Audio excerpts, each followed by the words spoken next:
Episode के starting में लियो को देखते जो जू योंग को मारने के लिए आता है, चिल्ला रहा था, अंधाधुंध फायरिंग करता है और पूछता है कि तुमने ऐसा क्यों किया, तुमने मेरे डैड को क्यों मारा। लेकिन जू योंग यहाँ पर छुपा हुआ था।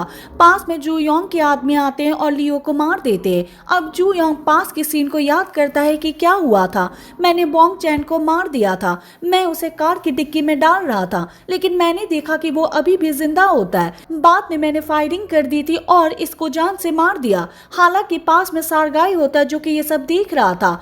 जू योंग गाड़ी को धक्का देता है और पानी में भीग देता है, लेकिन जब यहाँ पर वापस आता है तब देखता है कि यहाँ पर एक पुलिस वाला होता है जो कि हाना का डैड होता है। हाना का डैड एक बॉडी को देख रहा होता है जो किसी और की ही होती है, साथ में वॉच भी होती है। अगले सीन में यहाँ पर पुलिस आ गई थी। पास में यहाँ पर लियो खड़ा हुआ था और ये सब देख रहा था, लेकिन तभी पास में जू योंग आता है, गन को देता है और कह रहा होता है कि मैं जानता हूँ कि तुम्हारे डैड को किसने मारा है, वो $O है। लेकिन वो पुलिस वाला $O की हेल्प कर रहा है, उसको प्रोटेक्ट कर रहा है। मैं चाहता हूँ कि तुम उसको मार दो, बाद में तुम्हारी हेल्प करूंगा ताकि हम दोनों मिलकर तुम्हारे डैड के दुश्मन को मार सके। अगले सीन में लियो ने ऐसा ही किया था, गाड़ी के पास आता है, फायरिंग कर रहा था, लेकिन जब लियो इसके पास आता है तब देखता है कि ये आदमी वही है जिससे मैं पहले मिल चुका हूँ। प्रेजेंट में हाना डैश कैमरा में ये सब देख रही होती है। इसे पता चल गया था कि जू योंग ने मेरे डैड को मारा है। डोंग जो बिल्डिंग में आ गया था और फाइट करना स्टार्ट कर देता है। हमारे सभी हीरोज यहाँ पर फाइट कर रहे थे। मानसिक भी नीचे होता है, आदमी को मार रहा था। जोंग योन भी सुकचून से फाइट कर रहा था। योन हान लियो के पास आती है और कहती है कि तुम मर नहीं सकते, लेकिन लियो ने कह दिया था कि मेरे जाने का टाइम आ गया है, अब तुम मुझे बता दो कि तुम्हारा असली नाम क्या है। योन हान कहती है कि मेरा असली नाम मी हाइंग है। लियो हंसता है और कहता है कि ये नाम बहुत ही गंदा है, लेकिन फिर भी मैं इसे याद रखूंगा। सुकचुन जोंग योन से पूछ रहा होता है कि क्या डोंगजू मर गया है, लेकिन जोंग योन कहता है कि नहीं, वैसा नहीं है, मैंने भी पहले उसे अंडर एस्टिमेट किया, लेकिन अब मैं जानता हूँ कि वो क्या है, उसका तो कहना ही कुछ और है। बाद में इसको मारना स्टार्ट कर देता है। हाना पेंट हाउस में आ गई थी और यहाँ जू योंग को देखते इस पर गोलियां चलाने वाली होती है, लेकिन यहाँ पर और आदमी होते जो हाना पर फायरिंग करना स्टार्ट कर देते। हाना किसी तरह अपने आप को बचाती है, लेकिन तभी योन हा वहां पर ग्रेनाइट लेकर आती है, पानी में फेंक देती है और बाद में हाना को लेकर यहाँ से चली जाती है। किसी तरह लिफ्ट में आ गए थे। जू योंग भी भागने का ट्राई कर रहा था, लेकिन ग्रेनाइट फट जाता है। हाना और योन हाई फिर से यहाँ पर आती है और इनसे फाइट करना स्टार्ट कर देते हैं, लेकिन यहाँ कई आदमी आ जाते हैं जो कि हाना को मार रहे थे। लेकिन तभी डोंगजू यहाँ पर आता है, हाना को बुलाता है और बाद में इन सब से फाइट करता है। तभी जू योंग को देखता है। जू योंग पूछता है कि तुम अभी तक मरी नहीं हो, लेकिन डोंगजू ने कह दिया था कि पहले मैं तुम्हें मारूंगा, इससे पहले मैं नहीं मर सकता। योन हा आती है, जू योंग पर अटैक कर देती है। जू योंग इसको जान से मारने जा रहा था, लेकिन योन हा बाद में ग्रेनाइट की पिन को खींच लेती है। जू योंग चिल्लाता है और कहता है कि क्या तुम पागल हो, बाद में इसको छोड़ देता है और यहाँ से भागता है। डोंगजू भी देखता है कि पिन बाहर आ चुकी है। बाद में हाना के पास आता है ताकि मैं इसको प्रोटेक्ट कर सकूं और यहाँ पे विस्फोट होता है।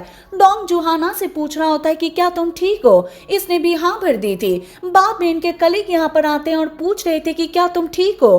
डोंगजू पूछता है कि जू योंग कहाँ पर है, इन्होंने कह दिया था कि वो यहाँ पर नहीं है, शायद वो भाग चुका है। योन हा को देखते जो नीचे पड़ी हुई थी इसके पास आते हैं, लेकिन ये ठीक होती है, इसकी सांसें अभी भी चल रही थी। अगले सीन में पुलिस और एम्बुलेंस वाले यहाँ पर आ गए थे और योन हा को वहां से बाहर ले जाते हैं। सभी बैठकर इस बात पर विचार कर रहे थे कि हम जू योंग को कैसे पकड़ सकते हैं। बाद में हाना बता रही होती है कि मैं यहाँ पर उसको मारने के लिए आई थी, लेकिन किसी ने जू योंग के पास कॉल कर दी थी कि हाना यहाँ पर स्नाइपर लेकर आई है। मुझे लगता है कि कोई अंदर से मिला हुआ है, अगर हमें जू योंग का फोन मिल जाता है तो हमें पता लग सकता है कि वो कौन है, इस प्रकार हम जू योंग तक पहुंच सकते हैं। बाद में ऐसा ही करते हैं। हालांकि डोंगजू को छिपाना पड़ता है क्योंकि पुलिस वाले इसी के लिए आए थे।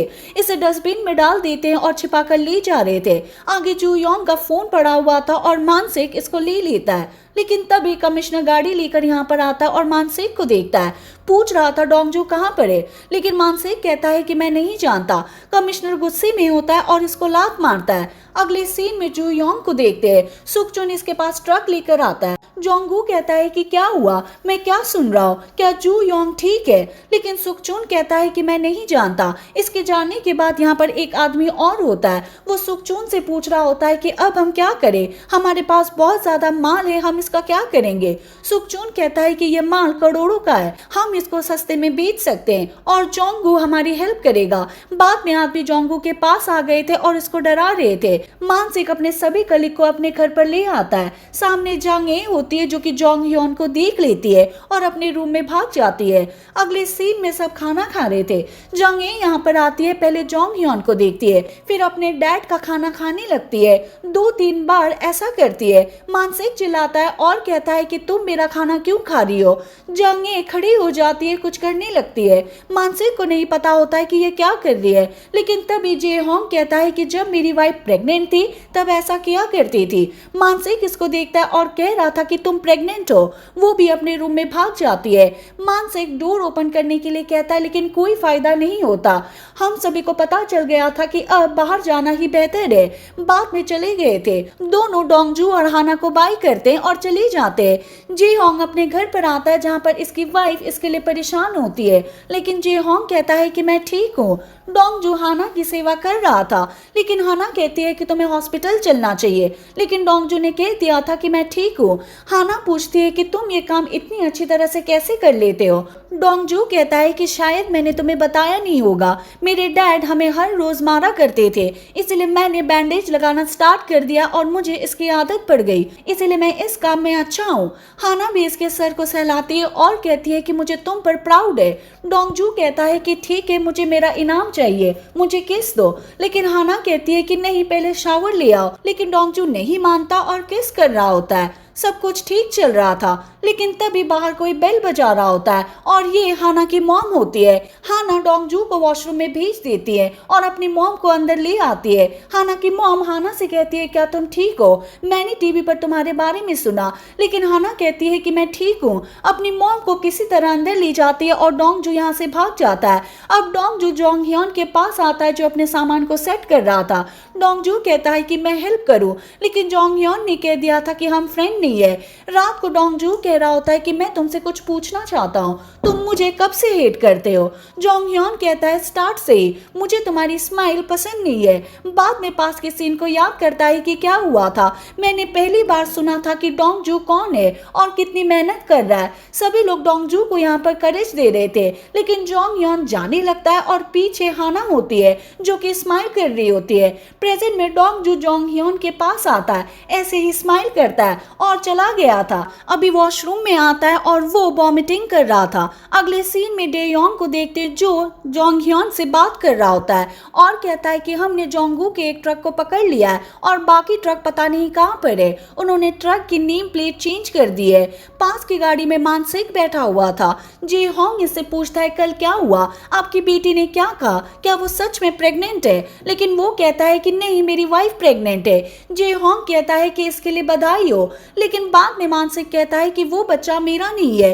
हाना भी अपने कलीग से बात कर रही होती है जिसने पहले इसकी हेल्प की थी और इसे थैंक यू कहती है। हाना कहती है कि मैं जानती हूँ कि आपने मेरी हेल्प क्यों की थी, क्योंकि आप मुझे लाइक करती हो। हालांकि पहले कलीग मना कर देती है, लेकिन बाद में कहती है, हाँ ये सच है, मैं तुम्हें लाइक करती हूँ, मैं चाहती हूँ कि तुम ऐसे टीवी पर आती रहो। अगले सीन में जोंगू के अड्डे पर आते हैं, लेकिन अब जोंगू तो नहीं होता, लेकिन यहाँ पर लड़की होती है। इन्हें जो ट्रक की लिस्ट चाहिए थी वो इनको प्रोवाइड करती है। मानसिक जोंग ह्योन से बात करता है और कह रहा होता है, तुम ट्रक को चेक करने के लिए चले जाओ। डोंगजू कहता है कि मैं भी साथ में चलूंगा, लेकिन मानसिक मना कर देता है और कह रहा होता है कि तुम्हारे लिए बाहर खतरा हो सकता है, लेकिन ये जिद करता है। जोंग ह्योन भी कहता है, कोई बात नहीं, मैं इसे अपने साथ ले जाऊंगा। बाद में दोनों साथ में जांच करने के लिए आते हैं। हालांकि डोंगजू की तबीयत बिगड़ने लगती है। जोंग ह्योन इसे कह रहा होता है कि अगर तुम चाहो तो रेस्ट कर सकते हो, लेकिन इसने कह दिया था कि मैं ठीक हूँ। हूँ। जोंग यन बाद में याद करता है कि जब ये रात को वॉमिटिंग कर रहा था तब मैं पास ही में था और मुझे पता चल गया था। जोंग यन के पास एक कॉल आती है और ये बताया जाता है कि जू योंग के फोन का डाटा रिस्टोर हो गया है। बाद में सभी चेक करने के लिए आते हैं और देख रहे थे कि जू योंग के पास किस नंबर से कॉल आया था, किसने किया था। इन्हें पता चल गया था कि वो लड़का पुलिस स्टेशन में कौन है। डे योंग के पास कॉल करते हैं और इस बारे में भी बताते हैं। डे योंग कहता है कि वो लड़का डिसिप्लिनरी लीव में है क्योंकि योन हाँ घर से भाग गए थे और उसने उस लड़के की गन ले ली थी। रात को हमारे हीरोज इस बारे में बात कर रहे थे कि जू योंग कहाँ पर हो सकता है। वो किसी भी कैमरा में कैप्चर नहीं हुआ, वो जा कहाँ पर सकता है। बाद में डोंग जो याद करता है और कह रहा होता है कि एक ही जगह हो सकती है, वो किसी बड़े आदमी का घर हो सकता है जहां पर वो छिपा हुआ है। बाद में हम देखते हैं कि जू योंग कमिश्नर के साथ होता है। अगले सीन में डोंग जू यहाँ पर आता है, अंदर जाने का ट्राई कर रहा था लेकिन इसको पकड़ लेते हैं, किसी को भी अंदर नहीं जाने दिया जाता। लेकिन तभी यहाँ पर डोंग जू ये देखता है कि जू योंग खुद बाहर आ गया है लेकिन इसने कमिश्नर पर गन लगाई हुई है और कहता है कि मैं इसको मार दूंगा, मुझे यहाँ से जाने दो। कमिश्नर भी कह देता है कि गन नीचे रखो, ये कुछ नहीं करेगा। हालांकि ये सब चाल होती है लेकिन तभी हाना आती है और यहाँ पर गोली चला देती है जो कि कमिश्नर के पैर पे लग जाती है। जू योंग भी यहाँ से भाग जाता है और पार्किंग एरिया में आता है लेकिन तभी डोंग जू सामने आता है और कह रहा होता है कि तुम कहाँ पर जा रहे हो, क्या तुम्हें लगता है कि तुम बच पाओगे। फिर इसको पंच मारना स्टार्ट कर देता है लेकिन जू योंग के पास गन होती है, इसे गोली मारने वाला था लेकिन डोंग जू अपने आप को बचाता है। बाद में यहाँ गाड़ी आती है, जू योंग गाड़ी में बैठता और चला गया था। डोंग जो गाड़ी को फॉलो कर रहा था लेकिन तभी इसके सामने जोंगू आता है और इसके फेस पर एक पंच मारता है। डोंग जो इससे फाइट करना चाहता है लेकिन कुछ नहीं कर पाता क्योंकि इसकी देखने की पावर धीरे धीरे कम हो रही थी। ये नहीं देख पाता कि जोंगू कहाँ पर है। जोंगू भी इससे पूछ रहा होता है कि क्या तुम मुझे नहीं देख पा रहे हो, मैंने तुमसे कहा था अपना इलाज करवा लो। और इसी के साथ ये एपिसोड खत्म हो जाता है। हम मिलेंगे नेक्स्ट वीडियो के साथ। Thank you for watching.